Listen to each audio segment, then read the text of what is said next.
Great. I'm going to share my screen. I've got a couple different screens I'm going to pop between here. So let me first share this, and you guys tell me if you can see a map of Louisiana.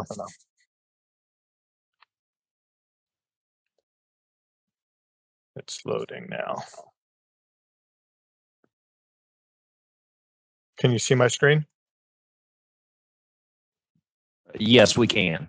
Okay, great. Well, thank you, Chairman Blunt and Chairman Year and members of the task force. Appreciate the opportunity to testify today. My name is John Pappas, and I'm the Senior Vice President of Government and Public Affairs for GeoComply. GeoComply is a global leader in geolocation, identity verification, and fraud prevention technology. We provide critical compliance functions for the regulated sports books so that online betting is trusted, secure, and safe for consumers. Our dynamic technologies deliver unparalleled oversight for operators and regulators. Each day, we process upwards of 40 million geolocation transactions.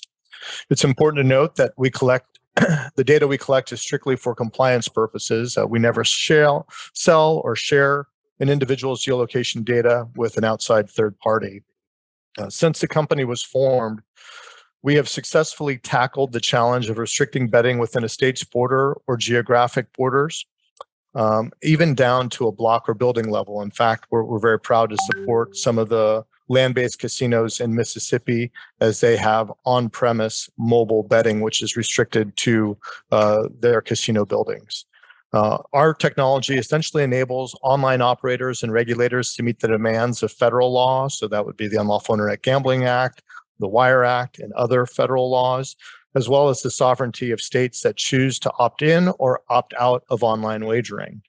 I'm sure members of this committee are familiar with geolocation data sources that power like many useful consumer applications such as Google Maps or Uber, or if you wanted to place an order for your coffee at your local Starbucks.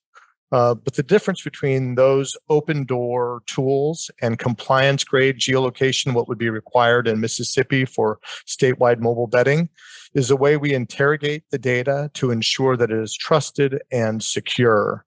We cannot simply rely on an IP address to determine a player's location.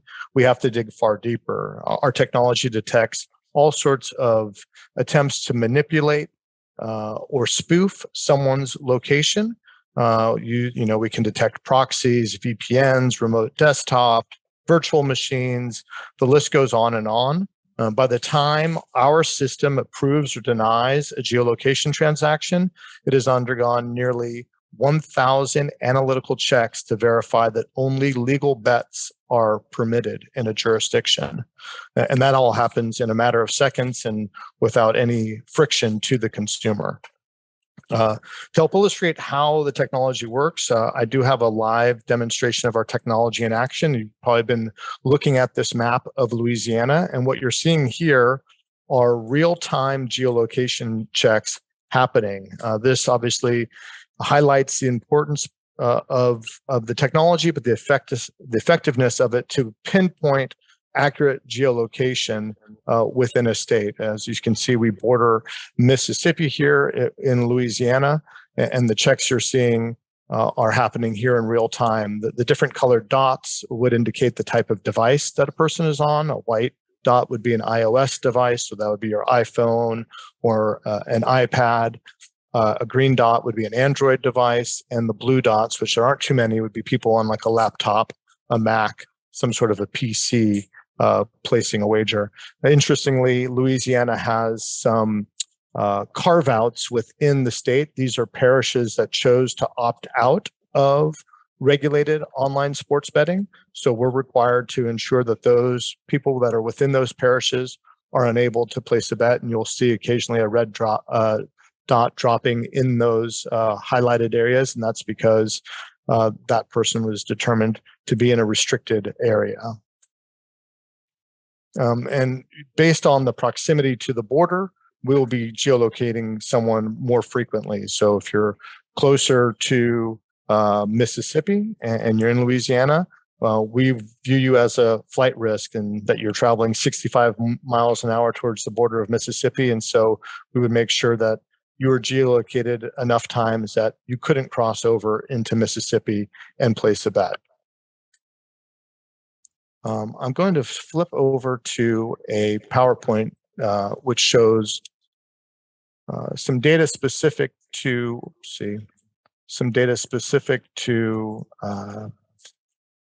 Mississippi that I think will be of interest to this committee. This analysis looks at the start of the college football season, so from August 27th through Monday of this week, or through Sunday of this past weekend.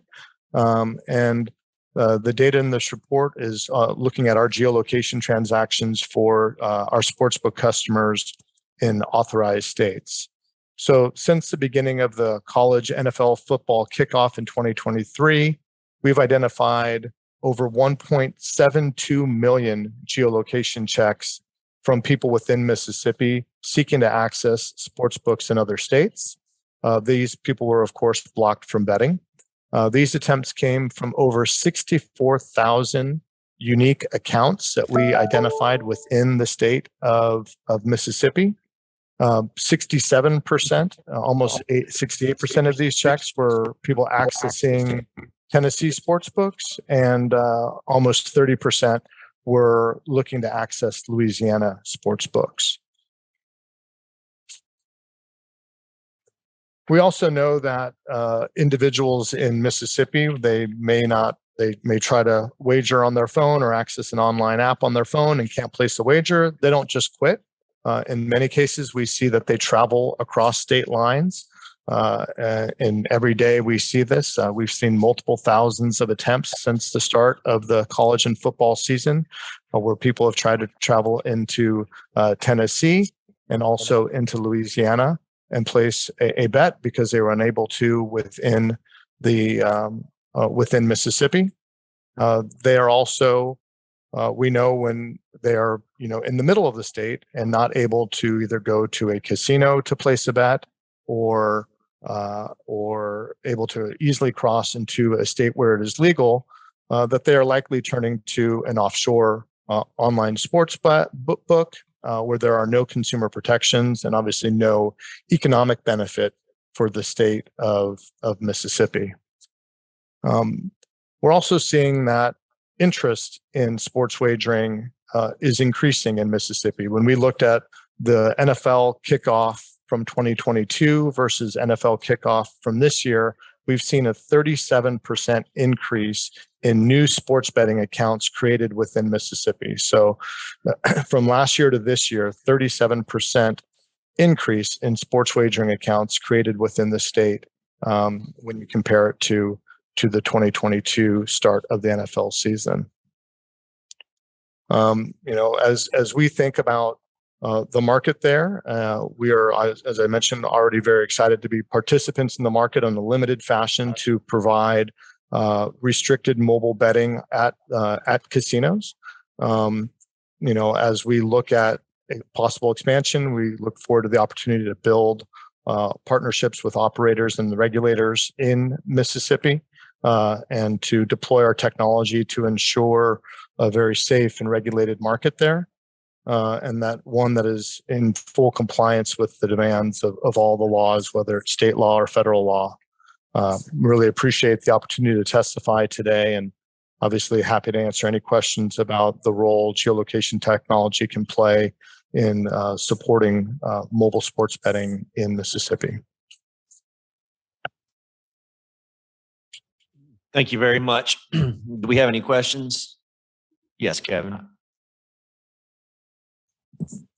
Thank you. John, so this is a question that I often get when I'm talking to legislators and they ask about the different types of fraud checks that vendors use. Can you go into a little bit about some of the stuff that GeoComply does to monitor for fraud? Absolutely, yeah. So we're primarily known as the geolocation services, but we've discovered that the power of our data can be used to detect fraud. So an instance where multiple accounts would be being set up on a single device would be an indication of fraud. People may have multiple different sports accounts. They'll have one with DraftKings, one with FanDuel, one with Barstool or ESPN Bet. but not multiple people are using one device to set up different accounts. So that is a strong indicator of fraud, something that we detect, flag, share that with operators, share that with regulators. A concentration of geolocation checks from a single location, multiple accounts being identified in a single location is another strong indicator of fraudulent activity. We're constantly monitoring this and flagging any of those potential fraud indicators and then reporting those to regulators and operators so they can be actioned upon. So those are just two examples of fraud. We also do KYC services, so that's know your customer services. So ensuring that the people that are signing up for accounts are actually who they say they are and that they are of a legal age. In many states, the age is 21. In some states, the age is 18 in order to legally place a bet. So we work with multiple vendors to validate the integrity of the person signing up for the account to make sure that they are who they say they are to a very high degree. It's a very sophisticated waterfall method of checking various data sources to ensure that we're dealing with the right kind of customers.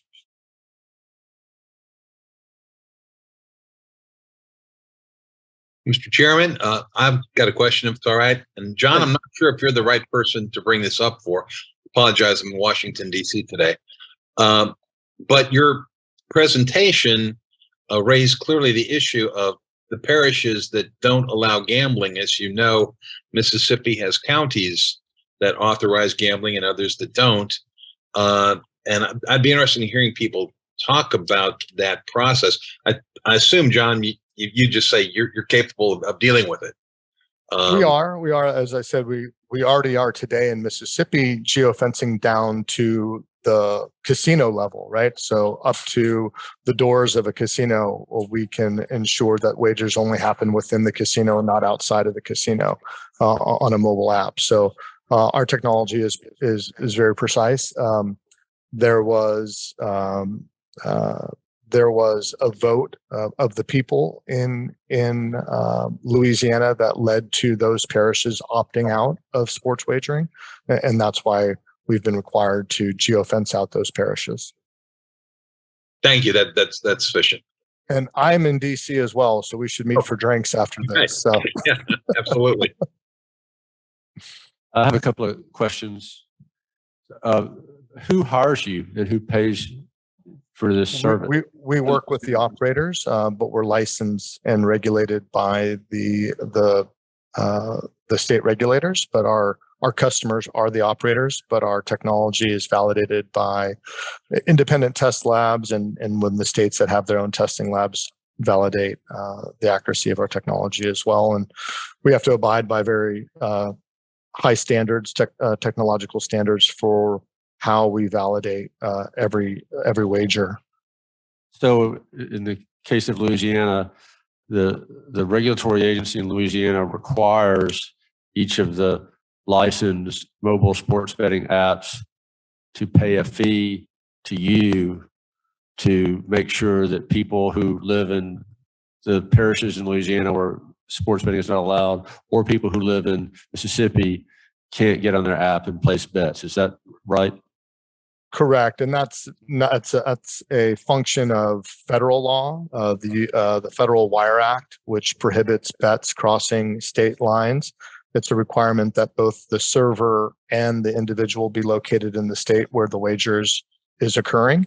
Louisiana has an extra layer of intricacy because of this parish level, so we are also required to geofence out those parishes. And like you said, we do contract directly with the operators for these services, and we're licensed in Louisiana to provide those services.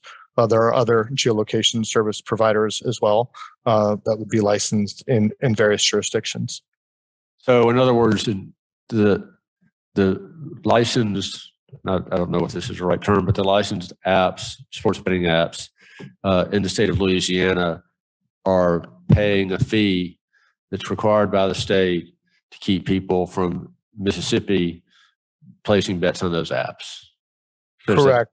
Required by the state and also required by federal law to ensure that they're not accepting wagers from outside of the state. And this may be a question for you, or really actually may be a question for Kevin with DraftKings, but if I'm in Jackson, Mississippi, can I get online right now and establish an account for a sports betting app in West Virginia or in any state where it's legal and set up my account today in Jackson? And if I try to place a bet on that app, there would be geofencing, say in the case of West Virginia, that determines I'm in Mississippi and I can't place a bet on that West Virginia app. But if I get in my car and drive to West Virginia, then I can bet on the app that I downloaded in Jackson. Is that, Kevin, I guess if this is a question for you, hop in, but am I understanding that? You are understanding that exactly correctly. So, and that's what our data is showing, that there are thousands, in fact, 64,000 individual accounts that we identified just in the last month and a half within West Virginia, pardon me, within Mississippi, that are within the state, but they're unable to place a bet. We've identified that device is in the state, and we won't permit them to place a wager. They can look at the lines. They can possibly fund their account. They can engage with the app in any other way, but they wouldn't legally be able to place a wager while they're located in Mississippi. And obviously, the most common states that we see people within Mississippi seeking access are in Louisiana, regulated sites in Louisiana, and regulated sites in Tennessee. Yeah, and just jumping in, Chairman Blunt, your thoughts are correct, but there's one key step that I just want to make sure everyone understands. When you download the app in a different state and then you actually travel to a state where you can place a wager, at that point you do something that we refer to as up-regging, which is registering your account in that specific jurisdiction. So you have to go through a process again, another KYC process, and then the app sort of will be transformed to, let's say, West Virginia, for example, to make sure that the sports wagering app you're working on, you've accepted all the terms of use, all the privacy policies, all the important documents to make sure that you are going to be participating in sports wagering in a way that is consistent with the regulatory and legislative framework in that state. And then you could place those wagers. So even though you have it, you'll be able to view lines currently sitting in Mississippi, there are still steps you're going to have to take when you get into a jurisdiction. And for example, I know we'll probably talk about this, and you referenced it. Payment methods, certain things like that. If you are using a payment method that is prohibited in one state versus another state, that would be blocked from carrying over into that next state too. So it's a very good question, and happy to talk about it at length this time or during the next meeting or whatever. But that's a great question. So if I have the DraftKings app on my phone, for example, it will always geolocate where I am. If I'm in Nevada, or West Virginia, or Mississippi, and whatever the regulatory system is in that state will apply, and the state then will, for taxing purposes, will know, well, this bet was placed in Mississippi or in West Virginia or Nevada. Is that it's the same app, but you're agreeing to the terms state by state level. So the different regulatory schemes and taxing schemes apply. Is that right? Yeah. So you'll have a different site experience for each state that you're in. So for example, when Sean was up here talking about it, there'll be the West Virginia lottery at the top of the app in West Virginia. So some of the displays will be different. Yeah. Some of the markets will change. But yes, for the most part, our app will geolocate you in a state and show you that state site experience. Other apps make you select the actual state of which you wish to participate. So I live right outside of DC. If I'm on the DraftKings app, for example, it may geolocate me in Maryland, but I'm actually going to a pumpkin patch in Virginia later today. So if I were on a different app, I would select the Virginia app to be looking at it. So when I go out there, I could be using it when I go out there. But it varies. And I think another point just around vendors. So GeoComply is a vendor. DraftKings uses GeoComply. Theoretically, the way that most of the regs and the laws are written, we could bring that technology in-house to do our own geolocation, but just at this point, we've decided that that's not something that we want to pursue. So when you're talking about some of the platform providers and national operators, we have our own player account management system. not all operators do. So there are different levels of vendors that you're going to have in this, the regulatory and legislative framework that could be set up here. But just want to make it clear that, for example, someone could bring that technology in-house. Just GeoComply is an excellent vendor. And at this point, most of the operators have chosen to work with them. Thank you. Do we have any other questions? I have one question. John, are there any reporting requirements that you do to the gaming regulators on a regular basis using the data that you collect? There are various states have varying degrees of reporting requirements. We do file what we would call suspicious activity reports. So those indicators of fraud that we discussed, multiple accounts being set up on a single device, locations where there's a significant amount of transactions that are happening that are not that are kind of an anomaly. We would be sharing that information with operators, with regulators. And regulators would also have, depending on whether it's required in the statute or in the regs, access to a dashboard where they can have real-time information. The pin drop map that we were showing previously, they would have access to that, as well as some more granular level of information about what's happening in their marketplace. Thank you. John, hi. One question. So I understand you can verify and validate who is setting up each account. How do you then, as the accounts are being used, validate or verify who is using that account? There are multiple ways of doing that through what they call multi-factor authentication. That's not necessarily something we do ourselves, but there are vendors that do multi-factor authentication. We do have a product called Core for authentication that validates users. It's called kind of an enhanced authentication, so that it's not just the person's information that's being inputted, but we validate that the person actually holding the phone is who they say they are. And we do that through a number of different data sources that we ping to ensure, including, you could send a text message that they would have to respond to, other ways of validating that the individual on the other side of the device is who they say they are. And I'm not sure if Iowa is a GeoComply state but it's been widely reported about the couple of dozen different university athletes in Iowa that, were betting online, most of which were underage. They were using their parents' account or their siblings' accounts. What happened in that situation? How did that happen, or what's been done to prevent that from happening going forward?